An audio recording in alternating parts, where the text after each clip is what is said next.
Good morning and welcome to Living Local 15. I'm Jessica Williams. I am so glad you are joining me this morning. So today we are kicking off the show by continuing our Growing for the Future series. I'm back on the farm with Brian Warpup and today learning about sustainability. Then the CityMoms joins me in studio to give you the rundown on some popular summer road trip destinations. And later I speak with a nonprofit organization, SCAN, as they share more about their upcoming duck race. Are you ready? Let's get started. Fashion, food, and fun. You're watching Living Local 15 with your host, Jessica Williams.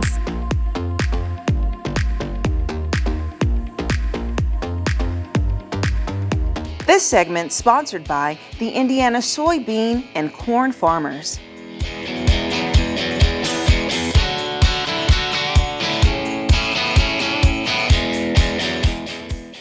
I am back in Warren, Indiana at this beautiful farm continuing our Growing for the Future series. Let's go chat with Brian.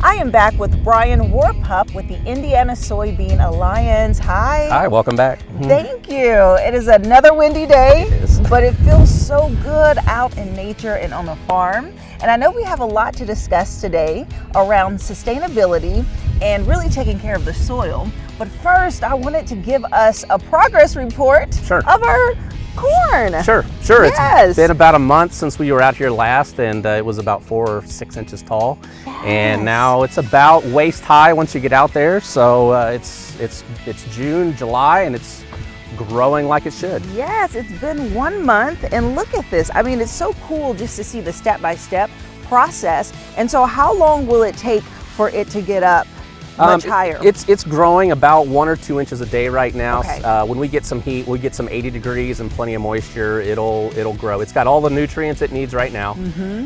So all the fertilizer's down. It just needs Mother Nature to let it do its thing. Yes, and at what point will we start to see the corn sprout out? Okay, so it'll be it'll be over our head, and there'll be a tassel that comes out the top of it, and that's when the ear, you'll also see an ear of corn start. So that'll be we're about 3 or 4 weeks away from that right now. Okay, so that's exciting. So the next time I'm here, we'll see that, which is great. And so right now, is there anything that you have to continue to do? I know you said Mother Nature, but are you still spraying it and adding things to if in the next crop? few weeks, if it does need something, we will apply that, usually do it with a sprayer that we had last time. But as far as a tractor running through it, we're done doing all of that. Yep, we're done doing all that, and we're just letting summer take its course. Yes, and do you do any spot checks? Yes, I am in my field every week. I do walk in it. I get muddy boots out there just to make sure everything is doing what it's supposed to do, and make sure there are no problems within the crop that we have to rectify.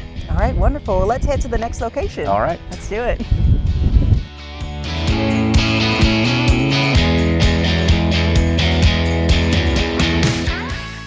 All right, Brian, as we were walking through this beautiful cornfield, I would love to learn more about sustainability. So share with me what practices you execute.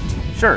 Sustainability is something that we practice, and most farmers do practice, and it is kind of leaving the farm or the field or the ground to the next generation or to those that are going to farm after me. And so we need to take care of the ground. We need to take care of the land and make sure that this highly productive ground where we're at is around for the next 100, 200 years. Right. And so that's what we do around here. Okay, and so tell me a couple of the steps that you take to preserve the ground. Sure. Erosion between water and wind is the #1 culprit as far as kind of tearing up the ground, so to speak. So when we love rain. We love rain because that's what feeds our crops. But when we get too much rain or too much wind, it can really wreak havoc on our ground. So we take some preventative measures to try to stop the erosive process. Okay.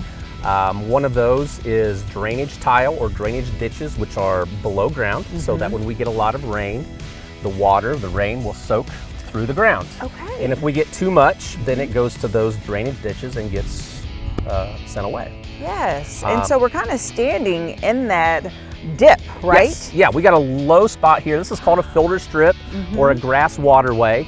And so when we get a 2 or 3 or 4 inch rain and we got a lot of surface rain, this is kind of where we want to channel all the water. So that way it doesn't erode the soil.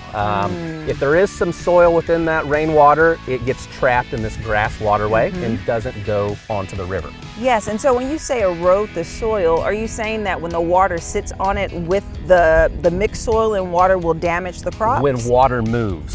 So whenever you get so much rain and it starts moving and you get water movement all through the fields, then this kind of slows it down and stops it.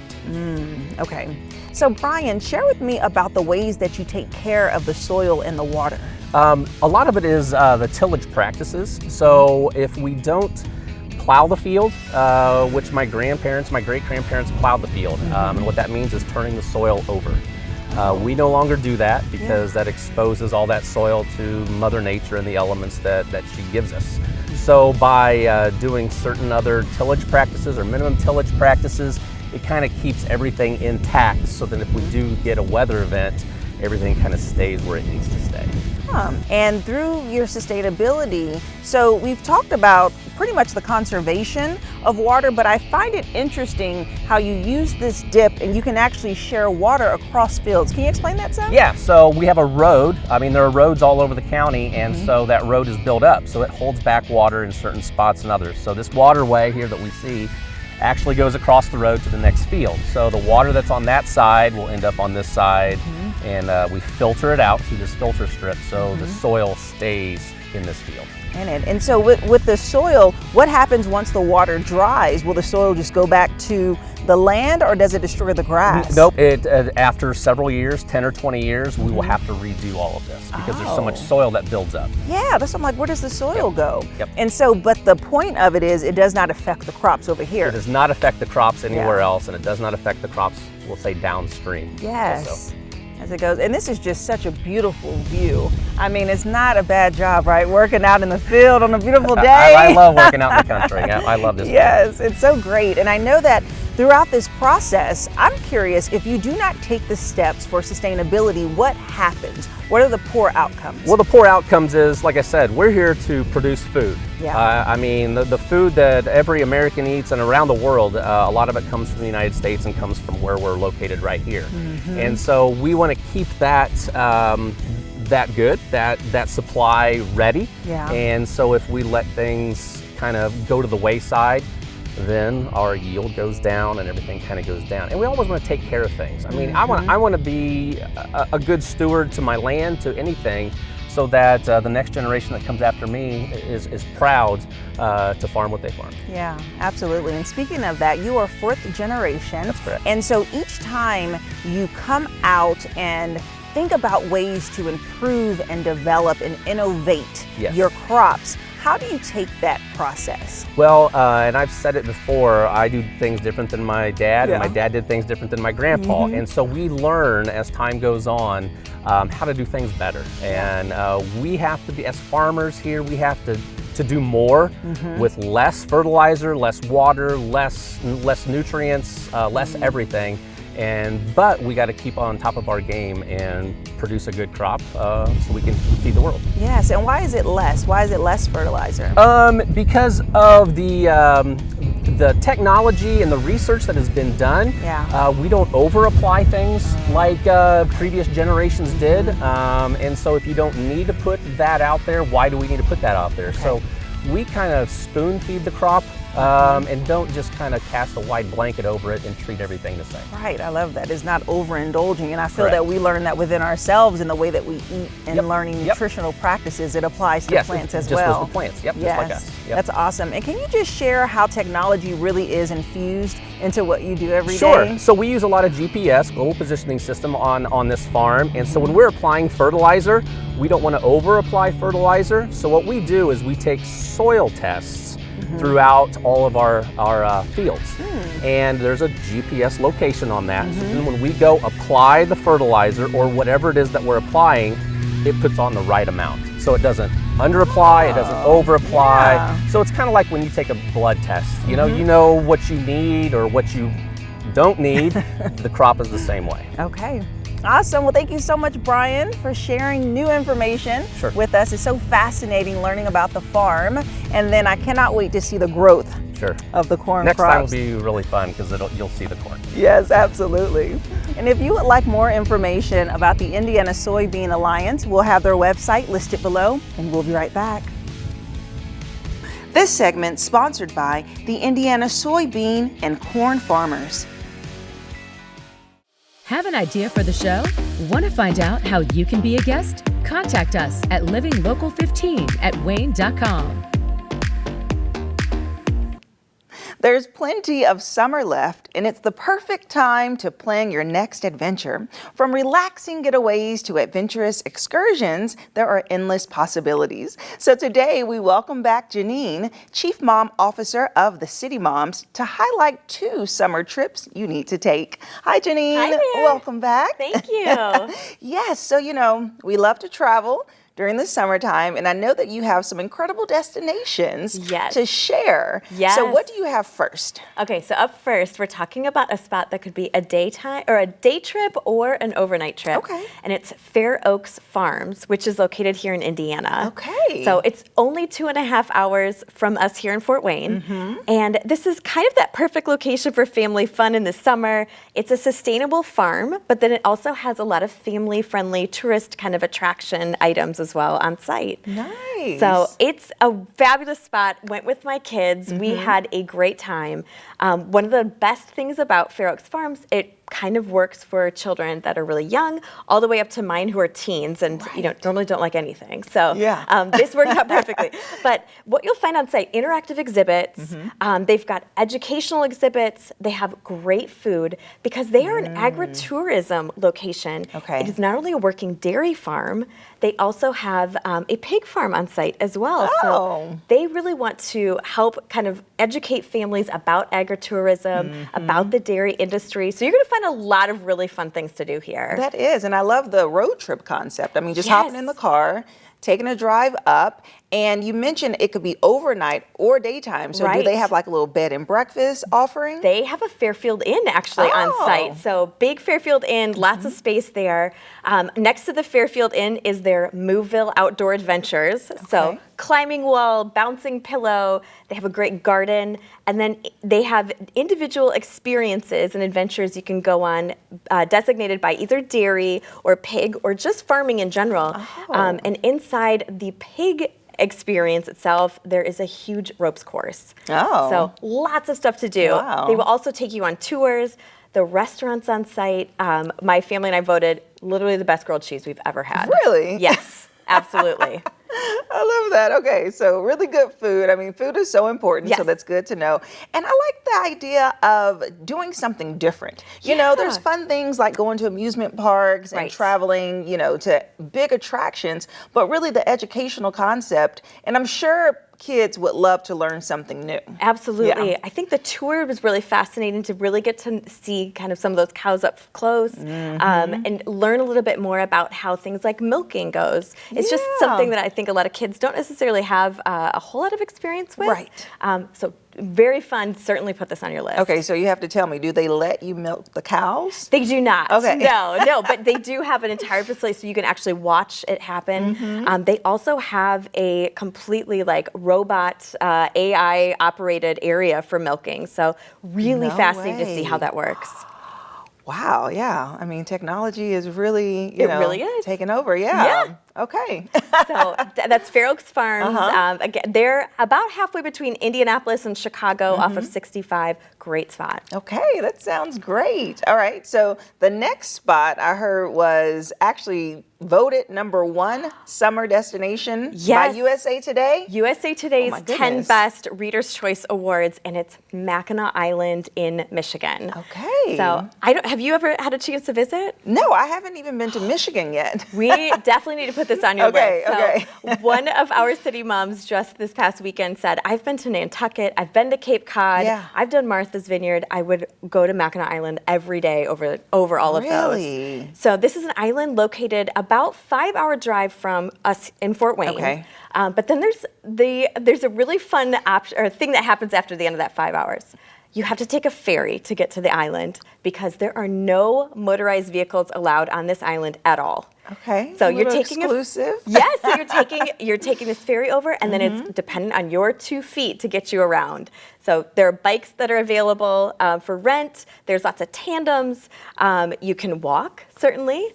And then they also have horse and carriage that you can rent. Okay, let's back up a minute. So wait, when you say no motorized vehicles, Correct. not just your own, but there aren't any on the Correct. island. How Yes. big is this island? I mean, when you get there, you honestly feel like it is this wonderfully intimate, just beautiful island. Okay. But they actually have over 70 miles of hiking trails. Wow. So lots and lots to explore. Okay. Mackinac Island was actually one of those key islands and pieces during the British Revolution. So they have 2 forts on site on the Okay. island to explore with your family, kind of really learn a little bit of history about this northern part of the United States.